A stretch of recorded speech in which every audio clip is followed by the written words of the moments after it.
Yep. If it could be one piece. And that's Yeah. good advice, because that's one thing you can continually pay for the rest of your life, especially with the employer contributions. Yeah, it's the one thing that you can pay into that. It's got by far the best tax relief benefits of anything else you can put your money into. But it's also something that you can't touch. That's for future you, and you can't do anything about that. Mm-hmm. And that's good, because when you're 18, 19, 20, Yeah. if you could get the money out of your pension, you would. So that protection is a good thing. Yep. But it will, like I said earlier, if you do that and you keep doing that and you stick to a plan, you do the right things, then you'll be very well off in retirement, and you can continue living either the lifestyle that you have been while you're working, or potentially even a better one. Yeah. So yeah, it can give you a better life, and that's ultimately my job role. It can be described as simple as I give my clients the best life possible within their means. There's obviously more complex than that behind the scenes, all the levers you have to pull and all the rules you have to understand and the structures to put in place, but that's ultimately the headline description. And there's many things that people can do without a financial planner that can help them do that as well. Yeah. So yeah, that would be my one piece of advice. Just to touch on the pensions advice as well. So the employer contributions as well, I like to look at it as instant profit, because if you put something in, I believe they have to match it up to a certain percentage. Do you know what percentage that is at all? Yeah, so they don't have to match. A lot of employers do the matching. Okay. And some of them are really generous and they match it up to 10% sometimes. That's amazing. The current rules on auto-enrolment, which are under review at the moment, are that, depending on the size of company, the total percentage of contributions going into the pension should be 8%. The minimum requirement for the employer is 3%. Okay. So for a lot of employers and employees, it's a 3% from the employer and 5% from the employee of your base salary. Still instant profit. Exactly. Yeah, it's great. And for those employers that will match higher, then, as long as you're not right on the breadline, then do it, because like you said, it's free money. Exactly. And that's going into a environment. Now, obviously, you need to get an understanding as to how your portfolio is invested within your pension and your fees and all those sorts of things. And if you can make improvements there, great. But just high level, that's money going into an environment that's free from capital gains tax. Any interest derived is free from tax. Any dividends that derived are free from tax. And that pot, once you can access it, you get 25% of it tax-free. And all the money going in is tax-free as well. So if you've paid tax on it going in, you'll get tax relief back from HMRC.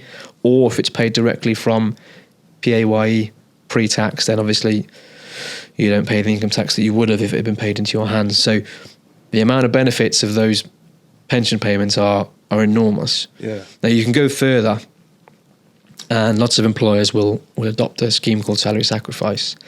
It's something that we do a lot with our clients, particularly those that are quite high earners. If you earn over £100,000, there's some tax traps there to be aware of. You lose your personal allowance, potentially lose your child tax credit benefits.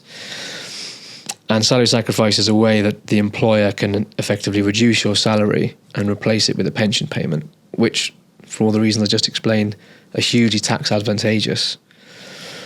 There's also potential for the employer to make additional contributions into your pension on top of what they pay as a percentage through the saved national insurance employer contributions.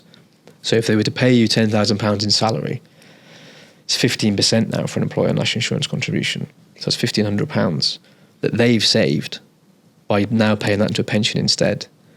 So you can have a conversation with your employer, write them an email, say, look, will you add the saving that the company's made on national insurance contributions and pop that into my pension as well?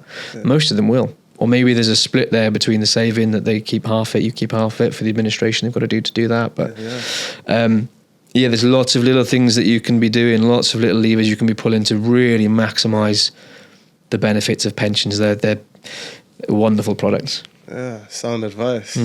Definitely. And well done to any employer paying more than 3%. Yeah, absolutely. Yeah.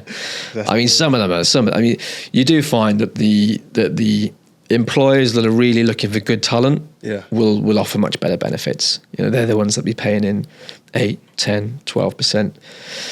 And if you're paying over 12% and an employer's doing that and you're doing the same, you know, when you're looking at the sort of some of the principles you look around budgeting and saving and investing, it's a rule of thumb. It's not really a science, but the 50-30-20 rule, where 20% of your income should be going into savings or investments, then you know, you're already at that level, which is great before you've even got your net income and put money into ISAs and savings and things. You're really on your way then.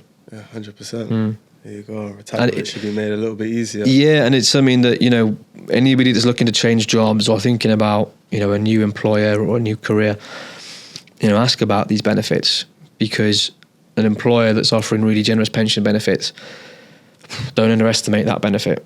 It's huge.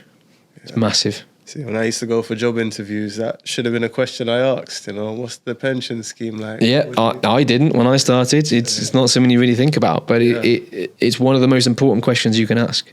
100%. They always ask you at the end, do you have any questions for us? Yeah, you always go, no, if I think of anything, I'll let you know. Exactly. You know? No, that's the one. You're just happy you got through that interview, you know? Exactly. You're sweating buckets. You're already thinking about the amount of things you messed up on. And yeah, exactly. Yeah, no, you're always a little bit of a nervy time. Exactly. So for our listeners or viewers who might be intimidated by the idea of financial planning, how would you describe what you do in the simplest terms? I think I said it earlier. I help my clients live their best life possible within their means. Okay. And, you know, I'm not a stockbroker. I'm not an investment manager. I'm not simply here to just try and get you a high returns on your investments. That's a part of it. Yeah. Sure. But as a financial planner, certainly in that first meeting with a client, I do very little talking.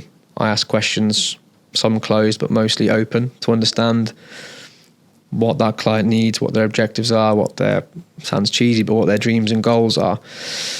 And often we'll then work backwards from there. So we understand what they're trying to achieve. What does that look like? Okay, so you want to live off this amount when you finish working, let's say. Okay, what do we need to generate to provide that level of income? Okay, that's what we need. Reverse engineer that back to today.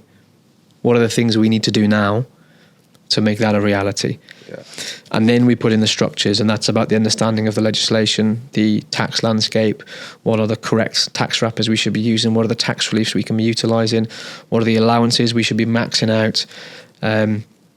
And then that's one part of it, that's just on them and their income and their tax. And then you think about the family and you think about things that they might be saving for.